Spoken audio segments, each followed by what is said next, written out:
Ok les amis, salut à tous. Alors le menu du jour, il y a une première partie force qui vous est proposée pour ceux qui peuvent le faire à domicile. Et cette première partie force est constituée de Bulgarian Split Squat. Les Bulgarian Split Squat, idéalement, utilisez un objet pour pouvoir surélever le pied arrière. Ok, vous pouvez utiliser un canapé, une marche, peu importe. Ok, on va être en appui avec le pied avant et éviter de ramener le genou vers l'avant une fois qu'on va descendre en squat. Ok, donc quand je descends en squat, j'évite d'envoyer le genou pour faire trop de pression au niveau du quadri, au niveau du genou. Ok, donc je reste bien en appui, le genou reste plus ou moins autour de la cheville et on se redresse entièrement. Ok, donc là l'idée c'est de faire ce Bulgarian Split Squat mais avec une charge. Ok, vous pouvez utiliser des dumbbells et ou autres objets que vous avez ou que vous pouvez utiliser. Vous allez me faire des séries de 15 répétitions par jambe et le tout 4 fois. Okay, donc c'est vraiment une partie force, prenez le temps si vous avez la possibilité de le faire chez vous. Après ça, on part sur le WOD. Le WOD d'aujourd'hui, c'est 4 sets max effort à chaque fois avec 50 secondes de travail pour 10 secondes de pause. On va commencer avec le premier set avec 50 secondes de double under, les doubles sauts de corde. Okay, ici pour les doubles sauts de corde, privilégiez vraiment ceux qui savent le faire. Essayez de rester un maximum en mouvement pendant ces 50 secondes. Si vous ne savez pas les faire, vous avez ces options de essayer de les faire pendant 50 secondes, mais si vous ne les maîtrisez pas du tout, vous risquez vraiment de perdre en intensité.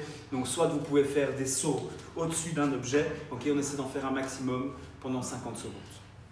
Après ça, deuxième exercice, des hollow rock. Hollow rock, travail abdominal, jambes tendues, bras tendus, on garde le bas du dos en contact avec le sol et je viens faire ce balancier.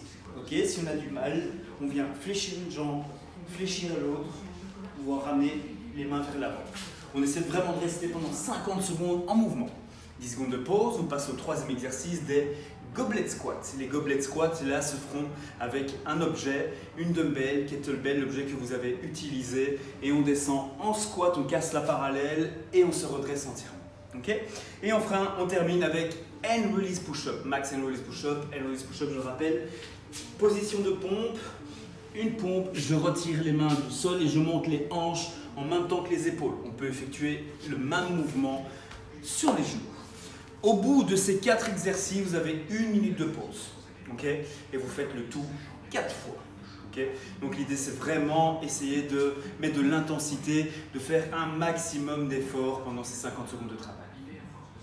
Pour l'échauffement, moi je vous propose de faire 3 exercices assez simples. Des jumping jacks, okay, sur place ici, on monte, on tape au-dessus de la tête, des squats traditionnels et des inchworm push-up. Donc 20 jumping jacks, 10 squats, 5 inchworm push-up et vous faites le tout 3 fois. Une fois que vous avez fait cet échauffement, vous pouvez démarrer le WOD ou la partie force. Salut à tous!